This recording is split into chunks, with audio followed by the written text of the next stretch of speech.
지금 이 순간에도 우리가 전혀 눈치채지 못하는 곳에서 정말 치열한 전쟁이 벌어지고 있습니다.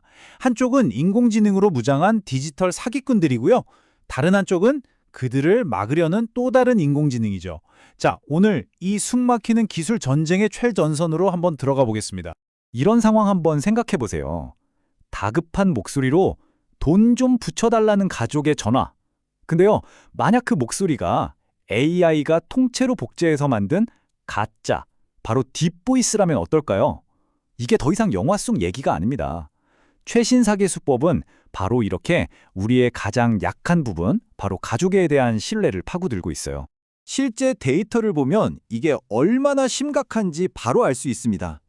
최근 자료를 보니까요, 보이스피싱으로 인한 금융피해액이 작년 같은 기간보다 엄청나게 늘었어요.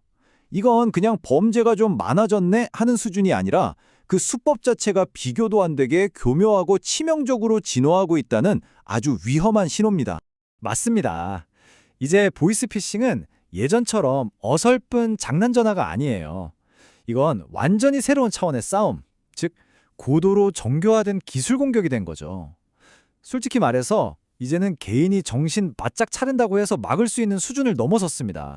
사기꾼들이 쓰는 기술을 보면 정말 입이 떡 벌어집니다. AI로 내 가족 목소리를 똑같이 만들어내고 악성 앱 하나만 깔리면 내 스마트폰을 그냥 자기 것처럼 원격으로 조종해요.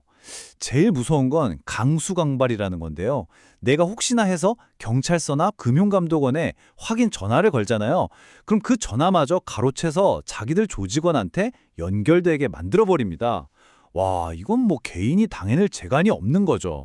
하지만 이 절망적인 상황에서 우리 편에도 아주 강력한 지원군이 등장했습니다. 바로 사기꾼들의 AI에 맞서는 수호자 AI의 등장이죠. 국내 주요 기업들이 실시간으로 이 범죄를 탐지하고 막기 위해서 정말 강력한 AI 시스템들을 내놓기 시작했습니다. 아마 이름 들어보신 분들도 많을 거예요. KT의 후후나 SK텔레콤의 스캔뱅가드, 또 LGU+의 익시 같은 서비스들이 바로 그 주인공들입니다. 이 AI들이 지금도 보이지 않는 곳에서 수많은 통화를 감시하면서 우리를 지켜주고 있는 거죠.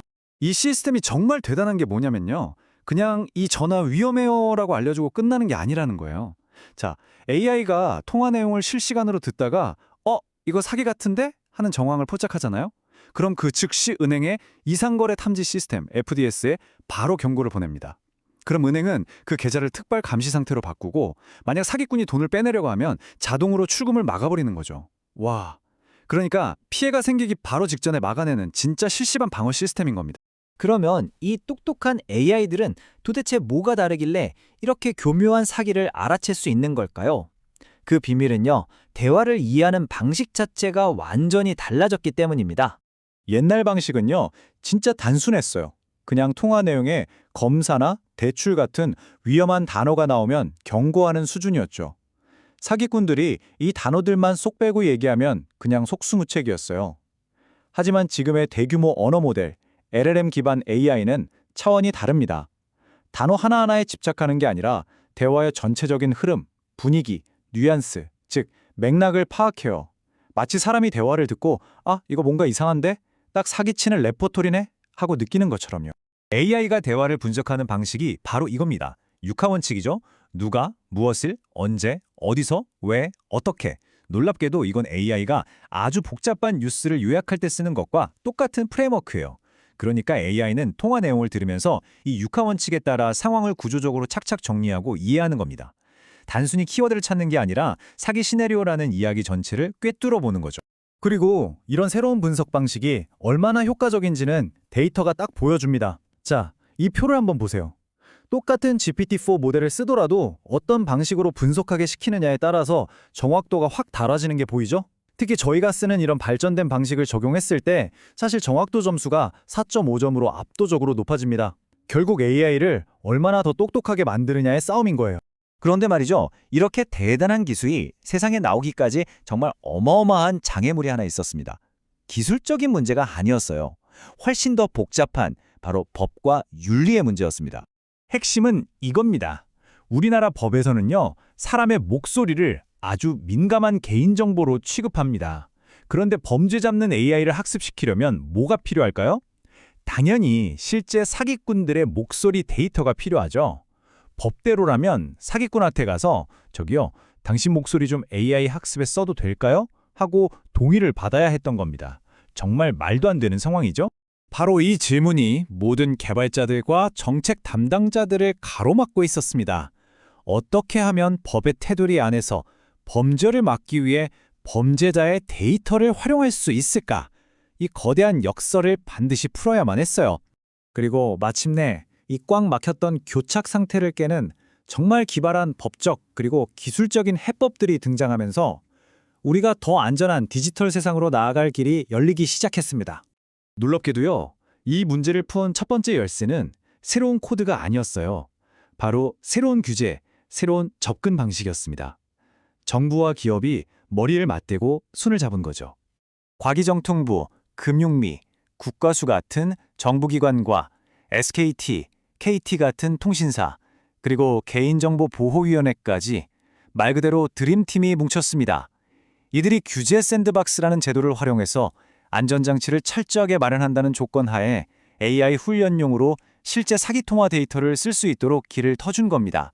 정부는 이 협력을 두고 신기술로 사회 문제를 해결하는 대표적인 규제 개선 사례라고 평가했습니다.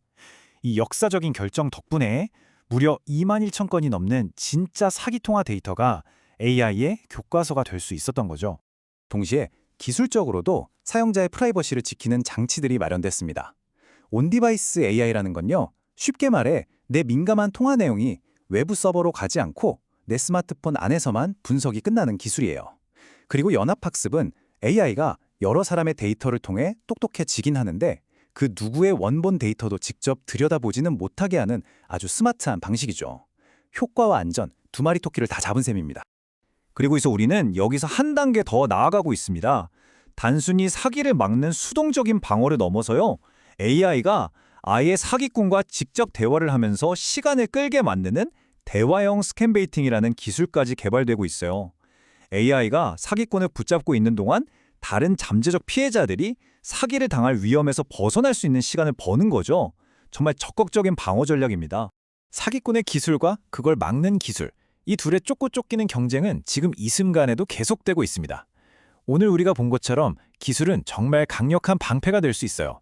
하지만 결국 그 기술을 어떻게 활용하고 또 어떻게 계속 발전시켜 나갈지에 대한 우리 모두의 지속적인 관심이 가장 중요할 겁니다.